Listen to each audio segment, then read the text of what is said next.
अस्सलाम वालेकुम मेरे भाइयों, क्या हाल हैं आपके। आप उम्मीद है आप लोग ठीक होंगे। मैं आज आपको बताने वाला हूँ मुरंगे के बारे में। मुरंगे से आप लोग बाखूबी वाकिफ़ हैं। मुरंगे को हम बतौर ग़िज़ा इस्तेमाल करते हैं, सालन के तौर पर इस्तेमाल करते हैं। मुरंगे के बहुत बड़े फ़वाइद हैं। मैं मुरंगे के पौधे के आगे खड़ा हूँ। ये आप लोग देखें, ये मुरंगे का पौधा है। अब माशाल्लाह इस पर फल आना शुरू हो गए हैं। ये देखें इसका फल, यही जो फल है, यही जो टिड्डियाँ हैं, ये हम इनको यहाँ से तोड़ते हैं। ये जो दाने नज़र आ रहे हैं आपको, ये दाने हम तोड़ते हैं। तोड़ने के बाद हम इसको जो है ना पकाते हैं। पहले इनको उबाल लेते हैं। उबालने के बाद फिर हम इनको जिस तरह वो उबाल के बाद में इनको पकाया जाता है। ख़ास तौर पर ये औरतों का काम है, तो उनको ही ज़्यादा पता है कि किस तरह इनको पकाया जाता है। तो ये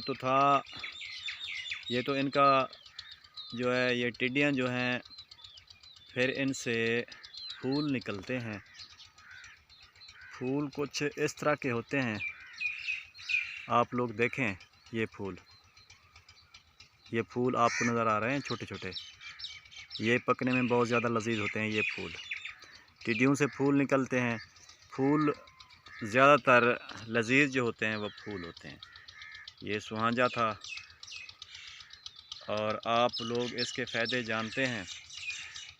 ये हमें अमराज़ मैदा से, जो मतलब मैदे के जो अमराज़ होते हैं,